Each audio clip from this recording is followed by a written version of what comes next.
Hi everyone, welcome back to my channel. This is Spring Porter with Spring Solutions LLC. In this video, as you saw from the title, I am going over 10 things that may slow down your processing times for your claims to the bankruptcy court. If you're interested in hearing a little bit about this, please stay tuned. Please note that I am not an attorney. This information is not indicated as legal advice. This is based on my own experiences. So the first thing, and these are all reminders for myself too. So the first thing may seem obvious that's on this list, but failure to read and understand fully the instructions may cause a delay. You forget information, you don't mail it out to the right person. That can all be a problem, and it can just keep the process going and make it longer than it really needs to be. Make sure you're fully understanding it. Don't assume, don't make assumptions that every district is the same. Don't make assumptions if you're doing real estate overages and state overages and you jump over to bankruptcy as well. Don't assume that the process is the same. It's different. Make sure you're always understanding what the instructions are saying. And this is the same for me too. I've worked in different districts, but I can't assume that they're all the same. You have to review the actual instructions and fully understand them. If you're a student of mine, don't hesitate to reach out to me. Ask me if you don't know, you need clarity on something. We'll figure it out together. If I don't know, I'll make sure I reach out to the clerk to get a better understanding. Don't be afraid to reach out. If you're not a student of mine, please reach out to the clerks and see if they'll be willing to assist you. Sometimes they're friendly, sometimes they're not. Sometimes they just want you to just review it on the instructions on your own, and they're not going to give you legal advice. Okay, you may get those answers too. It's just all across the board. Number two, not double checking your documents. That can prolong the process. Let's say you forget a signature on something. You forget your client's signature. You forget to get something notarized. All of these things need to take place. You have to follow the instructions to a T, or something could be left out. So make sure that you're doing that process. You're going to be excited. Your first few deals, you're going to want to get them done and get them done fast. And then you want to make sure that you're checking them. Slow that process down. Make sure you have a checklist. What's first? What's second? I've given you a case file, a few actually, in the districts, or in certain districts and in the program, so that you can know what comes first, what goes second, and that type of thing. It's sort of a checklist so that you can follow it. All right, so make sure you're doing that step. Number three, not mailing things to the right people. That can for sure prolong the process. Don't assume that it's just the main filing clerk that gets the information. Sometimes it may be. Sometimes all the documents have to go to a financial administrator. So you never know. And then some places have several court locations. So don't just pick one because you like that area and it's closer to you. You want to go with that one. Make sure that you're reading the instructions. If you don't know who to send it to, ask me. If you're still not clear and we're not clear, we're going to call the clerk and we're going to find out, right? So always make sure that you know who you're mailing it to. Number four, this could for sure prolong the process. If you're not filling in the documents properly, let's say you left off a debtor that's supposed to be on there. Maybe it's a husband and wife, and you leave the husband off and the wife's name's on there. Let's say you misspelled something.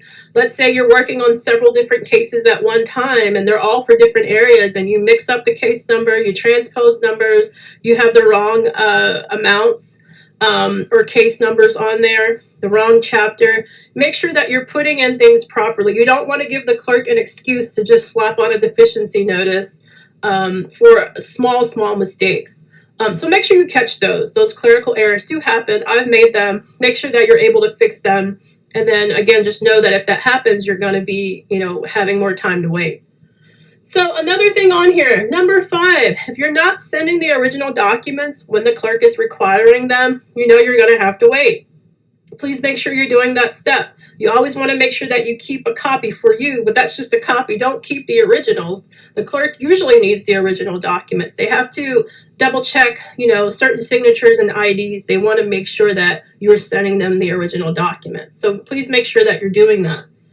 Number six, this is something that we can't get around, but it is something that adds time to the processing of unclaimed funds, is the objection deadline. This is something that is automatically set by the court. It's usually 15 days or 14 days by the time that you filed your unclaimed fund process or application. You have to wait 14 days or so. Then there will be an objection deadline for any creditor or anyone that objects to the client getting their money back. Usually doesn't happen. Most debt is, expired at some point, and it usually gets charged off. So no one's really going to be objecting, but it still has to be set. So don't be alarmed that time will come and go. And then usually And then usually after that point, if you don't have any deficiencies, the order will be granted to you that the funds go to you. All right. So that's something that you can't go around. It's just automatically set by the court. After that, number 7, if you've done anything on this list so far, you're going to have a deficiency notice. So if you have the wrong case number, if you have the wrong amount, if you forget to send in certain things, they're going to slap on a deficiency notice.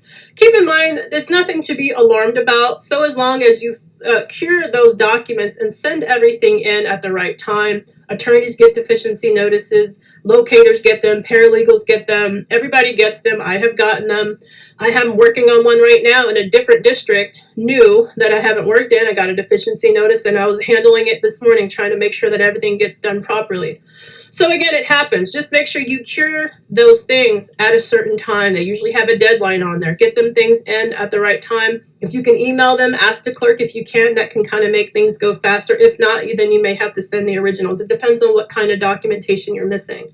All right, so just make sure you cure those. Number 8, not following up with the clerk. You always want to make sure you do that if you feel like there's been a prolonged date or you've sent it 2 weeks ago and it hasn't been filed in. Make sure you follow up with the clerk. See what the holdup is. What's the process for them? I know the Middle District of Alabama, as I mentioned, is so slow. This is one district where I sort of have to call them, and then that prompts them to kind of get started. I don't know why. I had 3 cases in that district. This is the 3rd one that I'm actually waiting on right now that's pending. And it's the same process. I've called them. I thought, okay, it's been a week. It hasn't been filed. Let me call them. And whatever I do, I kid you not, at the end of that business day or the next day, my information would have been filed in with the court. Right? And I don't know why that is. Most states, I think, again, this is not an emergency motion. No one's losing a house for this. It's not like a foreclosure or someone's losing a car and they got to file stuff right away. This is after the fact. So it doesn't really take priority in a lot of the states, just so you know. So this kind of is the low man on the totem pole again. It's like collection work. And it doesn't always take priority. Some states are faster than others, as I've shown you with my own examples. All right. So just keep that in mind. The next thing on here, clerical errors are going to happen on behalf of the clerk. It just happens. That's the name for it. Clerical errors, they're going to happen. They may lose documents of yours. For example, I had a case in Maryland that I've mentioned to you briefly, and the clerk just lost the original documents. The copy was sent to the U.S. District Attorney like it was supposed to, and for some reason, like, oh, we got your letter, but we don't have the documents. And I'm like, that's on someone's desk. I know that I sent them. Why would I just send a letter with no documents? So I had to go back. Good thing this was in state, right? The lady lived close to me. I was actually able to go back, retract, get all my documents again, and I hand-delivered everything to the clerk with a big envelope, yellow envelope that said, you know, this is the original documents. This is the 2nd time that I send it. Please don't lose. I know the clerk looked at me like, why did you write that? And I'm like, you can't lose my documents. So again, clerical errors happen. Errors on behalf of you may happen. Just make sure you fix them, right? It's something that will prolong it, but just try to circumvent it. Even if it's a clerical error, or a deficiency notice, whatever it is, make sure that you're able to fix it in a quickly fashion. The last thing on here, you can't get around it. Clerks are just busy, especially if you're dealing with a big district like California. There's 4. Texas, there's 4 districts. New York, there's 4. They're huge. They're big. So, of course, they're going to be extremely busy. And it just takes time to get things filed in. But don't hesitate. If you waited a week, 2 weeks for sure, and you don't see something on there, call the clerk, find out their general time processing claim. Usually, depending on where you are or what district, they may not file everything in until they get everything that they need. They could be waiting to get a complete package before they file it in. Some people will file in what they have and then send you a deficiency notice after. So it really just depends on how they operate. Please be sure to contact me if you're a student of mine and you have questions. Again, I'm here. I can help you. Again, if this information is helpful to you, please continue to like, share, and subscribe to my channel if you have not done so already. And I will see you in the next video. Thanks for watching.